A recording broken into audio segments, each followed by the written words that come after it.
ప్రేమగల తండ్రి, దయగల ప్రభువా, ఈ యొక్క పరిశుద్ధ పునరుద్ధాన పవిత్రమైన దినమందు మరోసారి మీ యొక్క తేజోమహిమ నిలిచిన పరిశుద్ధ ఆలయంలో చేరి మా దేవుడు అయిన, మా రక్షకుడు అయిన, మా విమోచకుడు అయిన మిమ్మలను పూజించడానికి, ఆరాధించడానికి ప్రభా ఈరోజు వరకు మమ్మల్ని సజీవులు ఉంచిన నీ ప్రేమను బట్టి వందనాలు. మరోసారి ఈ స్థలాన్ని మమ్మలను యేసు ప్రభువా రక్తం ద్వారా శుద్ధీకరించి పవిత్రపరచండి. దేవా తండ్రి, గత కాలంలో ఆయన శత్రులమైనటువంటి మమ్మలను, పాపులమైన మమ్మలను తండ్రి, మరణానికి పాత్రులమైనటువంటి మమ్మలను, దూరస్థులమైనటువంటి మమ్మలను, ఆయన తండ్రి నరక పాత్రులమైన మమ్మలను మీరు ఎంతగానో ప్రేమించి మీ ప్రేమ కుమారుడైన యేసు ప్రభువారిని ఈ భూలోకానికి ప్రభా ఆయన శరీరాకారంతో పంపించి ఆయన తండ్రి మా యొక్క పాప మమ్మల్ని పరిశుద్ధపరిచి ఈ భూమి మీద మీ పవిత్రమైన ఆయన తండ్రి సంఘముగా, ఆయన తండ్రి ఆ సంఘములు అంగములుగా మమ్మల్ని ఆయన సమకూర్చి దేవా తండ్రి ఇంతవరకు ఆయన సజీవులు ఉంచిన ప్రేమ కొరకే వందనాలు. మరోసారి తండ్రి ఈ ఆరాధన దినమందు ఆయన మిమ్మల్ని ఏ విధంగా పూజించాలో, ఏ విధంగా ఆరాధించాలో మీ వాక్య భాగం ద్వారా మాతో మాట్లాడండి. ఆయన ఆరాధన కొరకైన పాటలు దయచేయండి, ఆరాధన కొరకైన వర్తమానం దయచేయండి. మరి తిరిగి ఆయన నీ యొక్క పరిశుద్ధమైన బలలో ఆయన యోగ్యమైన రీతిలో పాల్గొని పొందడానికి నీ వాక్యం ద్వారా తండ్రి మమ్మల్ని పవిత్రపరిచి, నీ వాక్యం ద్వారా మమ్మల్ని తండ్రి నాయన నీ కృపలో తండ్రి బలపరిచి దేవా తండ్రి మరి భూమి మీద ఇంకా మీ యొక్క జీవం కలిగిన సంఘంలో ఏ విధంగా మేము జీవించాలో మరి మీరే మాకు నేర్పించండి, జ్ఞాపకం చేసుకోండి. నీ వాక్యం ఏంటి మీరు మమ్మల్ని ప్రతిష్ఠించండి. దేవా సహాయం చేయండి. దేవా మరి ఈ లోకంలో ఆయన మాకు ఇచ్చిన గొప్ప ధన్యతను బట్టి వందనాలు తండ్రి. మరోసారి హోరేపు ద్వారా జరుగుతున్న పరిచయంలో ఇంతవరకు మీరు సహాయపడుతున్నందుకు వందనాలు. జ్ఞాపకం చేసుకోమని మరోసారి ఈ స్థలాన్ని మమ్మలను యేసు ప్రభువారి యొక్క రక్త ప్రోక్షణ తీసుకొస్తూ అయ్యకుడు నా పాత్రులను ఆయన మీ పేరు పలకడానికి కూడా యోగ్యతలను కూడా ఆయన మీ నిత్య నిబంధన రక్త ప్రోక్షణ తీసుకొస్తూ మీ సహాయం కోరుతూ యేసయ్య నామములో స్తుతించి ప్రార్థిస్తున్నాం తండ్రి, ఆమేన్.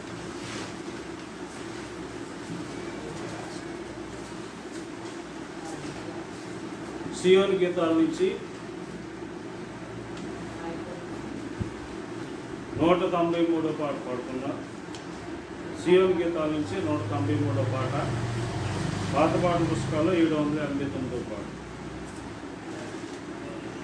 నీ మందిరము అతి శృంగారం, నీ ప్రజలందరికీ మహిమా తేజస్సు మెండుగా నింపి నూతన పరచు దేవా. మహిమా తేజస్సు మెండుగా నింపి నూతన పరచు దేవా.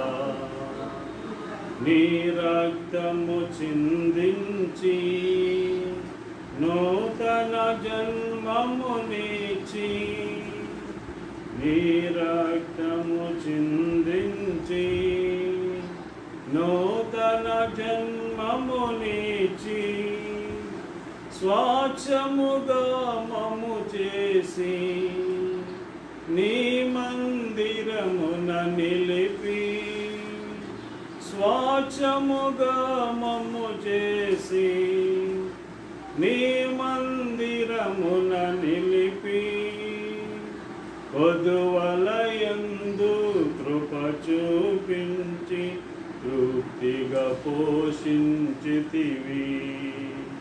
కొదువలయందు కృప చూపించి తృప్తిగా పోషించితివి. మహిమా మహిమా మహిమా నీకే, మహిమా మహిమా మహిమా నీకే. నీ మందిరము అతి శృంగారం, నీ ప్రజలందరికీ మహిమా తేజస్సు మెండుగా నింపి నూతన పరచు దేవా. మహిమా తేజస్సు మెండుగా నింపి నూతన పరచు దేవా. నీ మందిరములో నిత్యం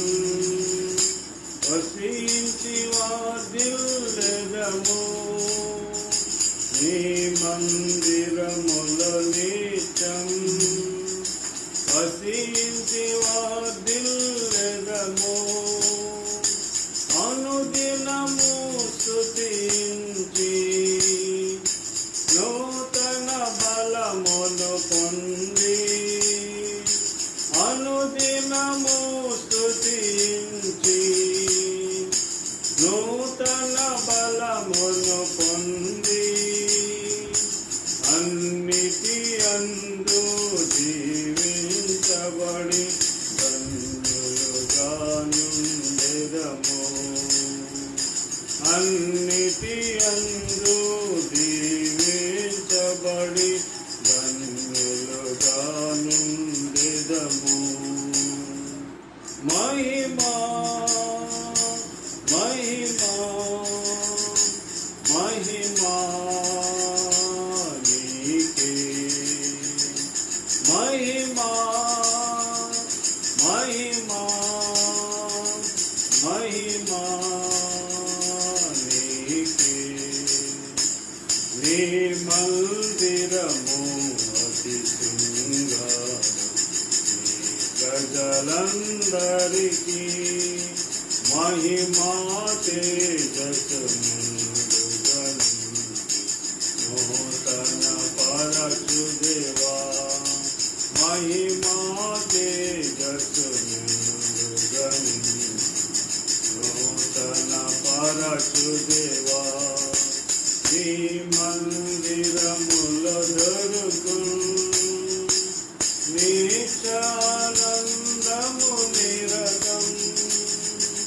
నీ మందిరములో దొరుకును నిత్యానందము నిరతం.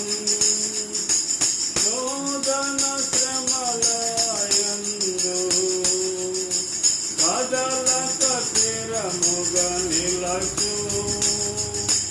శోధన శ్రమలయందు కదలక స్థిరముగా నిలుచు. అంతములేని అద్భుతమైన ఆదరణ పొందెదము. అంతములేని అద్భుతమైన ఆదరణ పొందెదము. మహిమా మహిమా మహిమా నీకే, మహిమా మహిమా మహిమా నీకే. మందిరము అతి శృంగారం, ప్రజలందరికీ మహిమా తేజస్సును నూతన పరచు దేవా, మహిమా తేజస్సును నూతన పరచు దేవా. కోల్పోతిని నీ మహిమను ఆయతి క్రమముల వలన. కోల్పోతిని నీ మహిమను ఆయతి క్రమముల వలన. క్షమించి నింపుము దేవా, మహాప్రభావ మహిమను. క్షమించి నింపుము దేవా, మహాప్రభావ మహిమను. మునుపటి మహిమను మించిన మహిమ నిండుగా నింపుము దేవా. మునుపటి మహిమను మించిన మహిమతో నిండుగా నింపుము దేవా. మహిమా మహిమా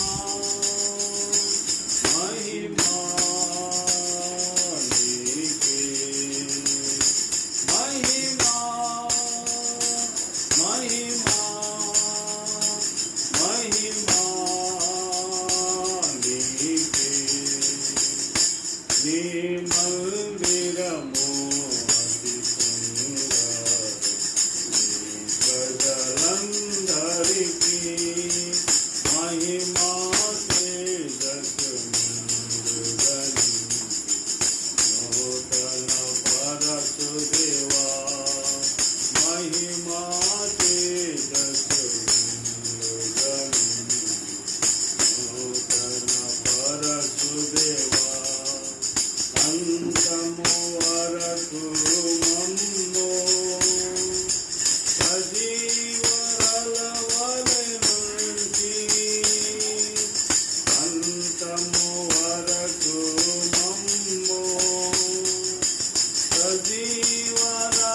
మహిమా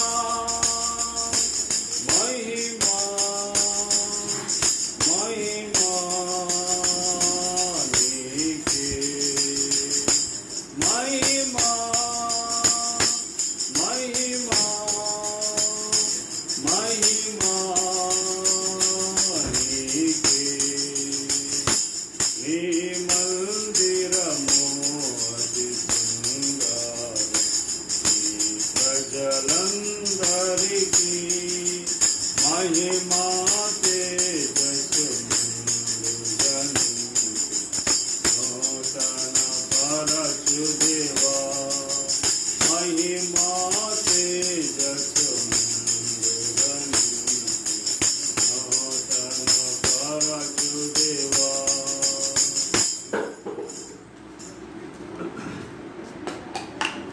దేవుని యొక్క పరిశుద్ధ గ్రంథం నుండి ప్రభుని ఆరాధించడానికి ముందుగా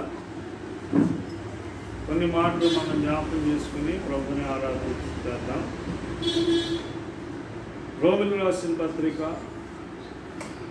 6వ అధ్యాయం, రోమా పత్రిక 6వ అధ్యాయము 23వ వచనాన్ని జ్ఞాపకం చేసుకుందాం. ఏలయనగా పాపం వలన వచ్చి జీతము మరణము, అయితే దేవుని కృపావరము మన ప్రభు అయిన క్రీస్తు యేసునందు నిత్య జీవము. మరోసారి చదువుకుందాం.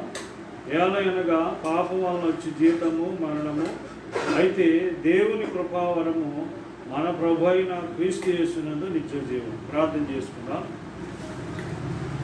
ప్రేమగల తండ్రి, దయగల ప్రభా, ఈ పరిశుద్ధ పునరుద్ధాన దినమందు మరోసారి మా ప్రభు రక్షకుడు మీ ప్రియకుమారుడైన యేసు ప్రభువారి జీవం కలిగిన పరిశుద్ధమైన అన్ని నామముల కంటే పైనామములను యేసే నామములో ఆయన నీ పాదపీఠం దగ్గర సాగిలపడి మా దేవుడు అయిన రక్షకుడు అయిన మా విమోచకుడు అయిన మా సృష్టికర్తమైన మిమ్మలను ఆత్మతోనూ సత్యముతోనూ ఆరాధించడానికి మమ్మల్ని ఈ విధంగా సమకూర్చడానికి స్తోత్రాలు. ఆయన ఇదిగో తండ్రి, మరి భయంకరమైన దినాల్లో దుర్దినాల్లో ఉన్నాం తండ్రి. ఆయన ఇదిగో ప్రభువా, మీరు కరోనా వైరస్ని బట్టి ఆయన నీ సన్నిధిలో సమాజంగా కూడుకొని ఆరాధించలేకపోతున్నప్పటికీ మరి ఇదిగో తండ్రి, మరి సదుపాయం ద్వారా ఆయన మరి ఎవరి గృహాల్లోని వారు ఉండి నీ వాక్యము విని ప్రభువా, నీ వాక్యం ద్వారా నిన్ను ఆరాధించువారుగా, నీ వాక్యాన్ని బట్టి నిన్ను స్తుతించువారుగా, ఆయన మిమ్మల్ని పూజించువారుగా ఆయన తండ్రి మీరే ప్రతి ఒక్కరిని కూడా మీరే సిద్ధపరచండి. ఆయన పరిస్థితులు ఎలాగున్నప్పటికీ ప్రభా, మరి అన్ని పరిస్థితుల్లో అన్ని వేళలా మిమ్మల్ని స్తుతించి ఆరాధించువారుగా ఆయన మీరే సిద్ధపరచండి. ఆయన మరి దానియేలు కూడా భయంకరమైన ఆయన మరి తండ్రి శాస్త్రము ఆయన దానియేలు కాలంలో వచ్చినప్పటికీ అనుదినము కూడా ఆయన తండ్రి మిమ్మల్ని స్తుతించాడు.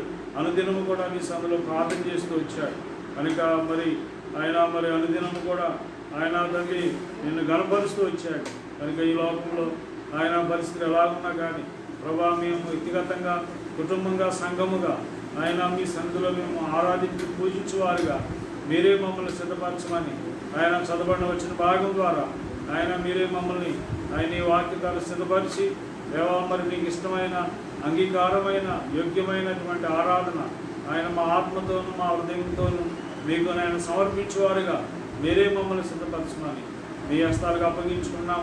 దేవా, నీ ధర్మశాస్త్రం ధ్యానిస్తుండగా ఆశ్చర్యమైన సంగతులు చూసినట్లుగా చూసే కన్నులు, వినే అయినా తండ్రి చెవులు, గ్రహించే హృదయాన్ని మీరే మాకు ప్రసాదించమని మీ హస్తాలకు అప్పగించుకుంటూ యేసు ప్రభువు నామమున స్తుతించి ప్రార్థిస్తున్నాం తండ్రి. ఆమేన్. మనం చదువుకున్న పరిశుద్ధ గ్రంథమైన బైబిల్లో నుండి కొన్ని తలంపులను మనం జ్ఞాపకం చేసుకుందాం. రోమ రాసినటువంటి పత్రికలో 6వ అధ్యాయము 23వ వచనం మనకందరికీ పరిచయమైన వాక్య భాగమే. అయినప్పటికీ మరోసారి కొన్ని తలంపులను ప్రభుని ఆరాధించే ముందు జ్ఞాపకం చేసుకుందాం. ఏలయనగా పాపం వలన వచ్చు జీతము మరణము, అయితే దేవుని కృపావరము మన ప్రభు అయిన క్రీస్తు యేసునందు నిత్య జీవము. కనుక ఈ యొక్క వచనము మనకి తెలియజేసేటువంటి మాట ఏంటంటే, మరి ద రిజల్ట్ ఆఫ్ సిన్, పాపం యొక్క ఫలితాలు, మానవుడు చేసినటువంటి మరి పాపమును బట్టి వచ్చినటువంటి ఫలితములు మరి దీంట్లో మనం చూస్తున్నాం. కాబట్టి మానవుడు చేసినటువంటి పాపం వలన వచ్చిన జీతము మరణం. అంటే మానవుడు కష్టపడి ప్రయాసపడి చేసిన తన పాపమును బట్టి తనకు కలిగినటువంటి వచ్చినటువంటి జీతం ఏంటంటే మరణం అని బైబిల్ చెప్తుంది.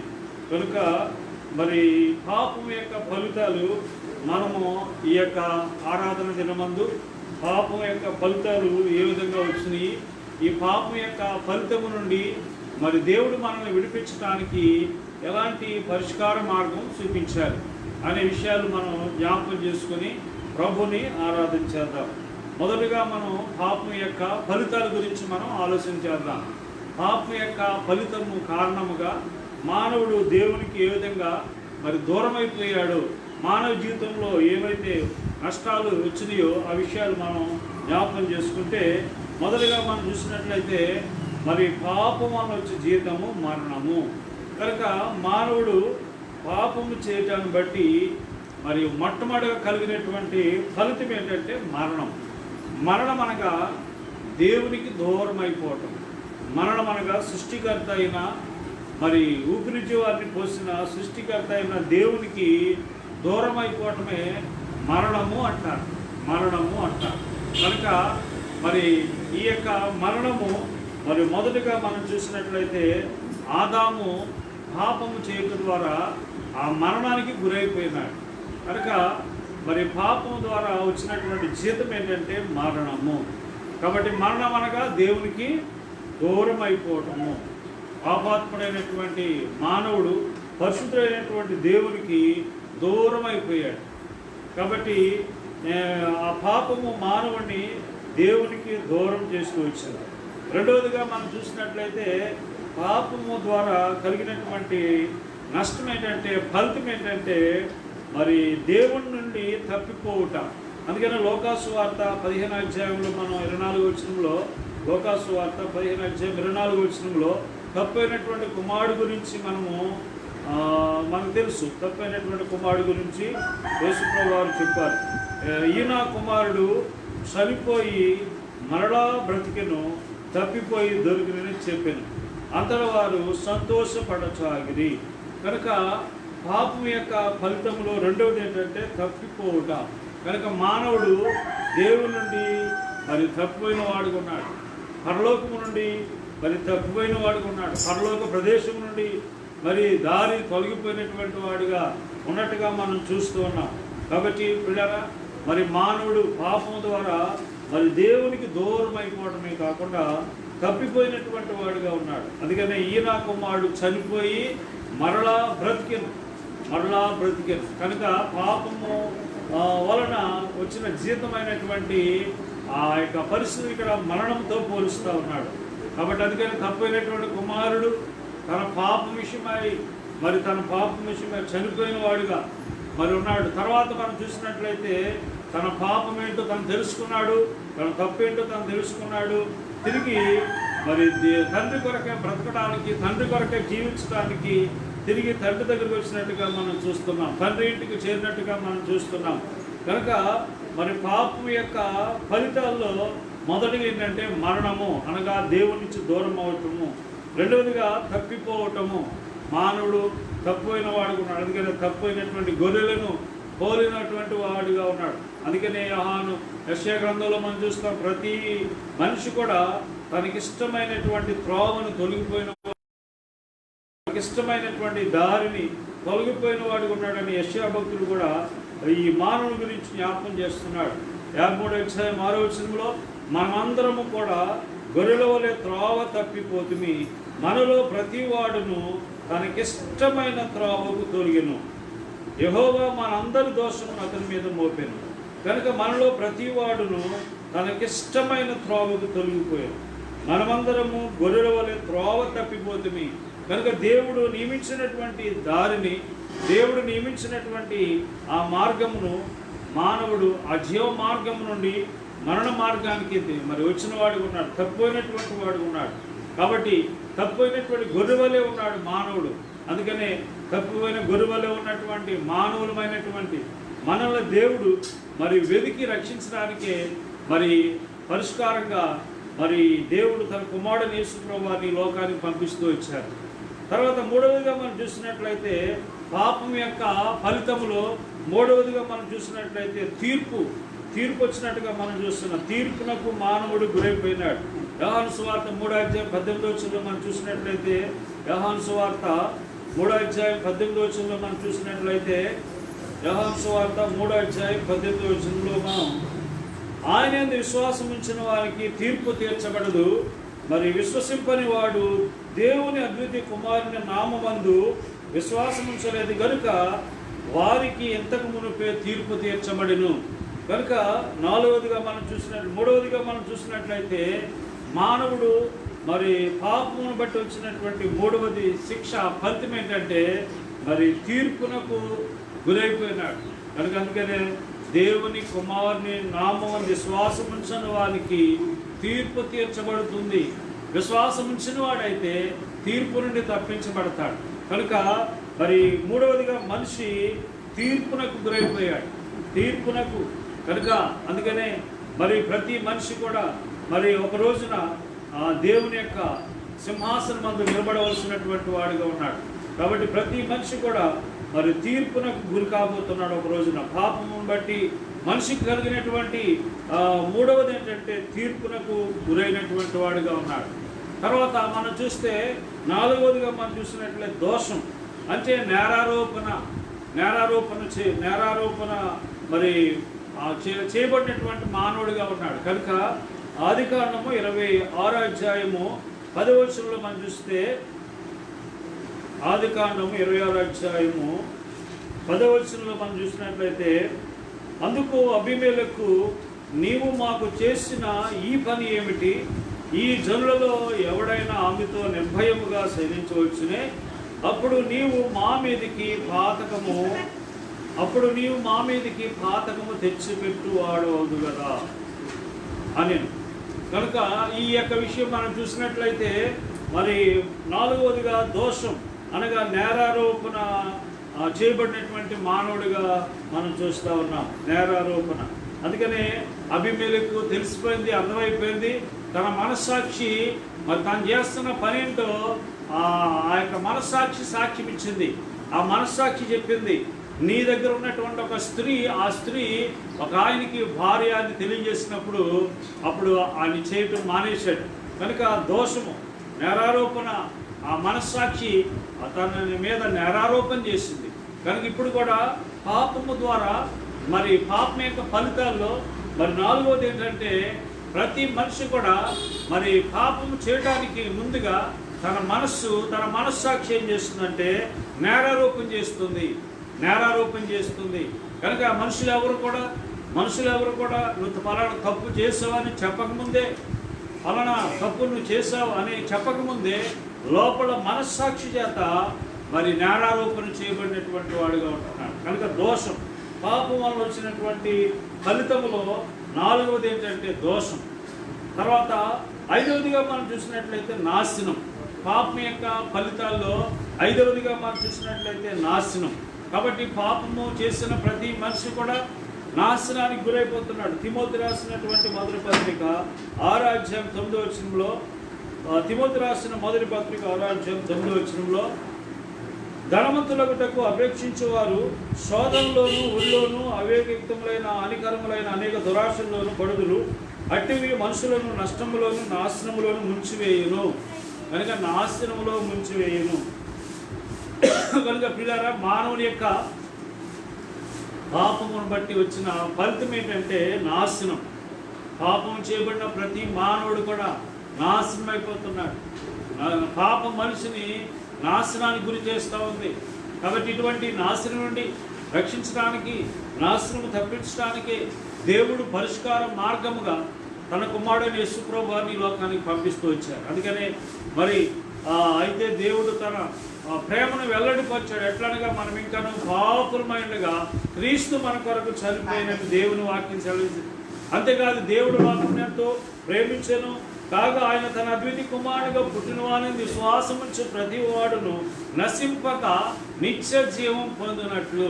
కనుక నశించకూడదని, నిత్య జీవం పొందాలని, అందుకనే పరిష్కార మార్గంగా తన కుమారుడైనటువంటి యేసు ప్రభువారిని దేవుడు మరి పరిష్కార మార్గంగా ఆయన మరి మార్గం చూపించాడు. తన కుమారుడు యేసు ప్రభు ద్వారా మనకి ఆ పరిష్కారం, పాపం వల్ల వచ్చి జీతమైనటువంటి మరణం నుండి ఆయన పరిష్కార మార్గంగా దేవుడే ఆ మార్గం చూపించాడు. ఆ మార్గమే యేసు ప్రభువారు. కనుక పాపం వలన వచ్చినటువంటి ఫలితములో 5వది ఏంటంటే నాశనము. కనుక పాపము చేసిన ప్రతి మానవుడు కూడా మొదటి నుండి కూడా ఇప్పటి వరకు నాశనము చేయబడుతున్నాడు. నిత్య నాశనం. కాబట్టి నాశనం అయిపోతున్నాడు. ఈ నాశనం నుండి తప్పించడానికి దేవుడి లోకానికి వచ్చాడు. తర్వాత 6వదిగా మనం చూసినట్లయితే పాపం యొక్క ఫలితాల్లో 6వది ఏంటంటే శిక్ష.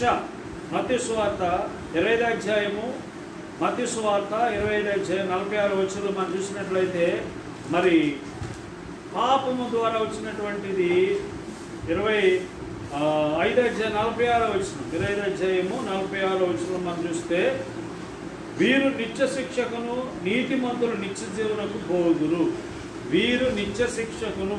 కనుక పాపమును బట్టి వచ్చినటువంటి ఫలితం ఏంటంటే నిత్య శిక్ష. యుగయుగాలు ఉండే శిక్ష. కాబట్టి కొంతకాలం ఉండేదే కాదు. కాబట్టి పాపము చేసిన ప్రతి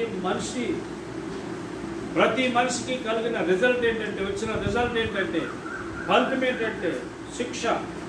అది యుగయుగాలు ఉండే శిక్ష. దాన్ని ఏమన్నా నిత్య శిక్ష. కాబట్టి నిత్య శిక్షకి వెళ్తారు. అయితే మరి ప్రభువైన యేసునందు విశ్వాసం ఉంచిన వారు నిత్య జీవానికి పోతారు. కాబట్టి నిత్య శిక్ష, నిత్య జీవం. కాబట్టి ప్రభువైన యేసు క్రీస్తునందు నిత్య జీవం అని దేవుడు ముందుగానే ప్రకటించాడు. కాబట్టి ఈ రోజున మరి దేవుణ్ణి ఆరాధించడానికి ముందుగా, దేవుణ్ణి స్తుతించడానికి ముందుగా మన స్థితి ఎలా ఉంది? కాబట్టి మనం మొట్టమొదటిగా మరి పాపమును బట్టి మరణించిన వారము, దేవునికి దూరం అయిపోయినటువంటి వారము, రెండవదిగా మనం తప్పిపోయినటువంటి వారము, దేవుని మార్గాన్ని విడిచిపెట్టి మనకిష్టమైన మార్గాన్ని అనుసరించిన వారము, మనకిష్టమైన మార్గంలో నడిచినటువంటి వారము, మనకిష్టమైనటువంటి పాపం చేసిన వారము, మనకిష్టమైనటువంటి కోరికలు తీర్చుకున్న వారము, మనకిష్టమైనటువంటి జీవితాన్ని జీవించిన వారము. కనుక అది ఎవరికి ఇష్టం లేకపోయినా మనకి ఇష్టమైనటువంటి విధానంలో జీవించాం. మనకి ఇష్టమైనటువంటి బ్రతుకుని బ్రతిక. కాబట్టి మనం జీవించే జీవితం దేవునికి ఇష్టమా, సమాజానికి ఇష్టమా, నా తల్లిదండ్రులకి ఇష్టమా అని మనం ఆలోచించలేదు. అది మన ఇష్టం కాబట్టి, నాకు ఇష్టం కాబట్టి, నా ఇష్టానుసారమైన కోరికలు నేను తీర్చుకుంటూ వచ్చాను. కాబట్టి దేవుడి నుంచి దూరం అయిపోయినటువంటి మానవుని స్థితి తప్పైనటువంటి వాడిగా ఉన్నాడు. కాబట్టి తప్పైన కుమారుడు కూడా తన ఇష్టాలు, తన కోరికలు తీర్చుకుంటూ వచ్చినట్టుగా మనం చూస్తున్నాం. కాబట్టి ఆ యొక్క పరిస్థితిని బట్టి మరి తన నాశనం అయిపోయినట్టుగా మనం చూస్తున్నాం. తర్వాత మరి తీర్పు తీర్చబడుతుంది. మనం తీర్పు కింద ఉన్నవాళ్ళు, పాపము చేసిన మనము తీర్పు కింద ఉన్న వాళ్ళుగా ఉన్నాం. తర్వాత దోషము, నేరారోపణ చేయబడిన మనస్సాక్షి కలిగిన వారు ఉన్నాం. తర్వాత నాశనానికి సిద్ధంగా ఉన్నాం. మన స్థితి నాశనానికి సిద్ధంగా ఉన్నాం. పాపమును బట్టి మనం నాశనం అయిపోతూ వచ్చాం. తర్వాత పాపముని బట్టి శిక్షకు మనం గురి కావలసిన వారుగా ఉన్నాం. శిక్షకు మనం గురి కావలసిన వారుగా ఉన్నాం. కాబట్టి శిక్ష కొరకు ప్రతి మనిషి కూడా ఎదురు చూస్తూ ఉన్నాడు, ఎదురు చూడవలసిన వాడు ఉన్నాడు. కాబట్టి మనము పాపం ద్వారా వచ్చినటువంటి ఫలితమైనటువంటి ఆ యొక్క పాపం యొక్క శిక్ష కింద మనం జీవిస్తున్నటువంటి వారు ఉన్నాం. అంతేకాదు యోధా పత్రికలో 7వ వచనం మనం చూసినట్లయితే నిత్యాగ్ని, పాపం చేసినటువంటి వారికి మరి ఫలితం ఏంటంటే నిత్య అగ్ని. కాబట్టి దాది యుగయుగాలు ఉండే అగ్ని, తరతరాలు ఉండేటువంటి అగ్ని. కాబట్టి మనిషికి పాపం వల్ల వచ్చినటువంటి ఫలితము నిత్య అగ్ని అని యోధా పత్రిక 7వ వచనంలో ఆ మాట మనం చూస్తున్నాం. ఆ ప్రకారంగానే సొదొమ గొమొర్రాలను వాటి చుట్టుపట్లనున్న పట్టణములను వీరి వలనే వ్యభిచారము చేయొచ్చు పరశరీరానుసారులైనందున నిత్యాగ్ని దండన అనుభవించుచు దృష్టాంతముగా ఉంచబడెను. నిత్యాగ్ని దండన అనుభవించుచు దృష్టాంతముగా ఉంచబడెను. కాబట్టి పిల్లరా నిత్యాగ్ని. కాబట్టి పాపము ద్వారా మనిషి జీవితంలో మరి వచ్చినటువంటి ఫలితం ఏంటంటే నిత్య అగ్నిలోనికి వెళ్ళవలసినటువంటి వాడు ఉన్నాడు. నిత్యాగ్ని. అది ఇంకా ఆరదు, అగ్ని ఆరదు, పురుగు చావదు. తర్వాత పాపం వల్ల వచ్చిన జీతమైనటువంటి ఆ యొక్క ఫలితములో, పాపం వల్ల వచ్చినటువంటి ఆ జీతమైనటువంటి ఆ ఫలితములో మనం చూస్తే నరకం. మత్తయి సువార్త 25:41 మనం చూసినట్లయితే, మత్తయి సువార్త 25:41 మనం చూస్తే పాపం ద్వారా వచ్చినటువంటి జీతం మరణంతో పాటుగా ఇంకేం వచ్చినాయంటే నిత్య అగ్ని. మత్తయి సువార్త 25:41. అప్పుడు ఆయన ఎడమవైపుండి వారిని చూసి, శపించబడిన వారులారా, నన్ను విడిచి అపవాదికిని వాని దూతలకును సిద్ధపరచబడిన నిత్యాగ్నిలోనికి పోవుడి. కనుక మన జీవితం ఎలా ఉందంటే ఒకప్పుడు నిత్యాగ్నిలోనికి వెళ్ళవలసిన వాళ్ళమే.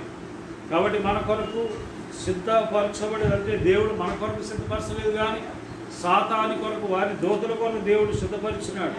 ఆ సిద్ధపరిచినటువంటి ఆ నిత్యాగ్నిలోనికి సాతాను, దేవుని స్వరూపంలో చేయబడినటువంటి మానవుని కూడా, దేవుని పొరుగులో చేయబడినటువంటి మానవుని కూడా, దేవునితో సదాకాలం ఉండవలసినటువంటి మానవుని, దేవునితో జీవించవలసినటువంటి మానవుని దేవుని నుండి వేరు చేసి, దేవుని నుండి దూరం చేసి, వాడితో పాటుగా నిత్యాగ్నిలోనికి తీసుకెళ్లాలని వాడు ఆలోచన కలిగిన వాడిగా ఉన్నాడు. కాబట్టి ఇటువంటి నిత్యాగ్ని నుండి దేవుడు మనల్ని తప్పించినటువంటి వాడుగా ఉన్నాడు. నిత్యాగ్ని. అందుకనే యేసు ప్రభువారు మరి ఈ లోకంలో ఉన్నప్పుడు ఉపమానరీతిగా ఆ ధనవంతుడు లాజరు గురించి కూడా ఆయన మనకి జ్ఞాపకం చేశారు. కాబట్టి ఆ నిత్యాగ్నికి వెళ్ళిన తర్వాత మళ్ళీ రక్షణ పొందే అవకాశం లేదు. ఈ యొక్క ఊపిరి కాస్త ఈ శరీరాన్ని విడిచిన తర్వాత మనం ఏమీ చేయలేము. కాబట్టి ఇక అక్కడ వారు ఎక్కడికైనా, ఇక్కడ వారు ఎక్కడ రావడానికి అవకాశం లేదు. కాబట్టి నిత్యాగ్ని, కాబట్టి యుగాలు ఉండే అగ్ని, తరతరాల ఉండేటువంటి అగ్ని. కాబట్టి ఈ అగ్నికి ఇంకా ఆరదు. అటువంటి భయంకరమైనటువంటి స్థలానికి వెళ్ళవలసినటువంటి మనల్ని దేవుడు తప్పించిన వాడిగా ఉన్నాడు తన కుమారుడు యేసు ప్రభువు ద్వారా. ఆ తర్వాత మనం చూస్తే 20వ అధ్యాయం ప్రకటన గ్రంథం 14 ప్రకటన గ్రంథము 20వ అధ్యాయం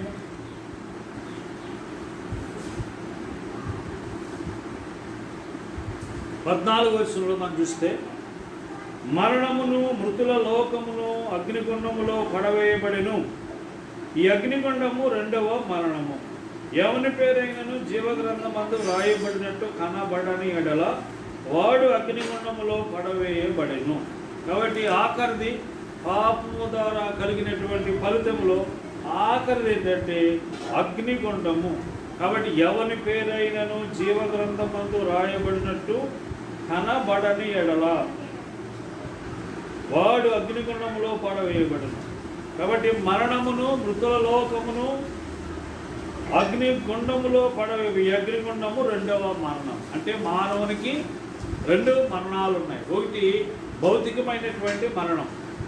భౌతికమైనటువంటి మరణం మీరందరికీ కూడా ఉంటుంది. భౌతికమైన మరణము చూడక బ్రతుకున్నడు ఎవరు లేరు. అయితే రెండవ మరణమును తప్పించుకోవడానికి, ఆ యుగాలు ఉండేటువంటి ఆ మరణం తప్పించుకోవడానికి దేవుడు తన కుమారుడైన యేసు ప్రభువుని లోకానికి పంపించి ఆ రెండవ మరణమైనటువంటి అగ్నిగుండానికి వెళ్ళకుండా దేవుడు మనల్ని తప్పించడానికి యేసు ప్రభువుని లోకాన్ని పంపించి, యేసు ప్రభువు యొక్క శిలువ మరణం ద్వారా, శిలువ రక్తము ద్వారా, చిందించిన రక్తము ద్వారా దేవుడు మనల్ని ఆ నిత్యాగ్ని నుండి దేవుడు మనల్ని తప్పించినటువంటి వాడిగా ఉన్నాడు. ఆ రెండవ మరణము నుండి మనల్ని తప్పించినటువంటి వాడిగా ఉన్నాడు. కాబట్టి ఇంతవరకు మనం చూసుకున్నటువంటి ఈ 9 విషయాలు కూడా ద రిజల్ట్ ఆఫ్ సిన్, పాపం యొక్క ఫలితాలు. కాబట్టి ఇంకా అనేకమైనటువంటి మనం చూడొచ్చు. ఈ రోజున మరి ఈ కరోనా వైరస్ గురించి మనం చూస్తున్నామంటే దీనికి కారణం కూడా పాపం యొక్క ఫలితమే. మానవుని యొక్క పాపమును బట్టి మరి ఈ వైరస్, ఈ తెగుళ్ళు, ఈ మరణాలు సంభవిస్తున్నాయి. కనుక ప్రియులారా, మరి ఈరోజు మనం ప్రభుని ఆరాధించే ముందు, ప్రభుని గణపరిచే ముందు దేవుడు మనల్ని మరి పాపము వచ్చి జీతమైనటువంటి మరణము నుండి దేవుడు మనల్ని తప్పించినాడు. ఈ 9 పరిస్థితుల నుంచి దేవుడు మనం తప్పించాడు. అందుకనే అయాలయనగా పాపము వచ్చి జీతం మరణము, అయితే దేవుని కృపావరము మన ప్రభు అయిన క్రీస్తు యేసునందు నిత్య జీవం. కాబట్టి దేవుని కృప వరం. కాబట్టి దేవుడి కృప చూపించి, దయ చూపించి, కాబట్టి మరణపాత్రులమైనటువంటి మనల్ని ప్రేమించి, ఆ తీర్పుకు పోవలసినటువంటి మనల్ని ప్రేమించి, ఆ నిత్యాగ్నికి పోవలసినటువంటి మనల్ని ప్రేమించి, దేవుని కృపావరము ఏం చేసిందంటే ప్రభు అయిన క్రీస్తు యేసునందు నిత్య జీవాన్ని దేవుడు మనకి ఇవ్వడానికి, నిత్య జీవాన్ని దేవుడు మనకి ఇవ్వడానికి తన కుమారుడు యేసు ప్రభువుని ఈ లోకానికి పంపించి మన కొరకై మన స్థానంలో మరి పాపము లేని దేవుడు, నేరము లేని దేవుడు, మరి పరిశుద్ధమైన దేవుడు నీ కొరకు నా కొరకు ఆయన తీర్పు పొందినవాడుగా, అన్యాయమైన తీర్పు పొందినవాడుగా ఆయన మన కొరకు నిలబడుతూ వచ్చాడు. మన స్థానంలో నిలబడుతూ వచ్చాడు. మన శిక్షను, మన అవమానాన్ని పొందుతూ వచ్చాడు. కాబట్టి మన కొరకే నిందించబడుతూ వచ్చాడు. మన కొరకే హేళన చేయబడుతూ వచ్చాడు. మన కొరకే ధృవీకరించబడుతూ వచ్చాడు. మన కొరకే నిరాకరించబడుతూ వచ్చాడు. మన నిందలు మోసాడు, మన అవమానాలు మోసాడు. మన యొక్క శిక్షను ఆయన పొంది మనకు శిక్షావిధి లేకుండా చేశాడు. కాబట్టి ఇప్పుడు క్రీస్తు యేసునందున్న వారికి ఏ శిక్షావిధి లేదు. ఈ 9 విషయాల నుంచి దేవుడు మనల్ని తప్పించిన వాడిగా ఉన్నాడు. ఇప్పుడు యేసుక్రీస్తు శిలువ ద్వారా మనం దేవునికి సమీపస్థులం అవుతున్నాం. యేసుక్రీస్తు యొక్క శిలువ ద్వారా మనము దేవునికి దగ్గర అవుతున్నాం, సమీపిస్తున్నాం. మరి దేవుని మార్గంలోనికి వచ్చిన వారికి ఉన్నాం. ఇక మనకు తీర్పు ఉండదు. ఇక మనకి మరి ఎటువంటి దోషారోపణ లేదు. ఇక దోషారోపణ లేదు. ఇక మన పాపములన్నీ కూడా కన్నటికని జ్ఞాపకం చేసుకొని దేవుడు సెలవిచ్చాడు. నాశనం లేదు, శిక్ష లేదు, మరి నిత్యాగ్ని లేదు, మరి నరకము లేదు, అగ్నిగుండము లేదు. ఇవన్నిటి నుండి దేవుడు తప్పించాడు. సదాకాలం దేవునితో మనం జీవించడానికి, సదాకాలం దేవునితో బ్రతకడానికి దేవుడు మనకి ఈ గొప్ప కృప చూపించాడు. అందుకనే దుష్టులు మరణం నొందుట నాకేమాత్రం సంతోషమా అని దేవుడు అంటాడు. కాబట్టి తప్పైన కుమారుడు తండ్రి ఇంటికి వచ్చినప్పుడు ఆ తండ్రి ఇంట్లో ఎంత సంతోషం, ఎంత ఆనందం. కాబట్టి ఈ రోజున తప్పైనటువంటి మానవులమైనటువంటి మనం దేవుని దగ్గరికి వచ్చినప్పుడు ఆయనకి ఎంత సంతోషం, ఎంత ఆనందం. కాబట్టి ఆ ఇంటిలో మరి ఎంతో మరి వాయిద్యములతో, సంగీతములతో ఆ ఇంటిలో మనం గొప్ప ఆనందాన్ని చూస్తున్నాం. కనుక ఈ రోజున దేవునింటికి, దేవుని మందిరానికి, దేవునింటికి తీసుకుని రాబడినటువంటి మనం కూడా మరి సంతోషముతో, ఆనందముతో మనం రక్షించిన దేవుణ్ణి పాపం వలన వచ్చి జీతమైనటువంటి మరణము నుండి, పాపం ద్వారా వచ్చినటువంటి ఫలితాల నుంచి దేవుడు మనల్ని తప్పించినాడు కనుక, మరి మన శిక్షను ఆయన భరించాడు కనుక ఆ విధంగా మనకి నిత్య నరకం తప్పించి నిత్య జీవంలో ప్రవేశింపజేసినటువంటి ప్రభువుని మనము ఆత్మతోనూ సత్యముతోనూ ఆరాధించబద్ధులమై ఉన్నాం. కాబట్టి ప్రభువు మనకి పరిశుద్ధం అందించిన ఈ వాక్య భాగాన్ని బట్టి కొద్దిసేపు ఆత్మతోనూ సత్యముతోనూ ప్రభుని ఆరాధించేద్దాం, ప్రభుని గణపరుద్దాం. ఒక సహోదరుడు, ఒక సహోదరి మార్చి ప్రభుని ఆరాధించాలి.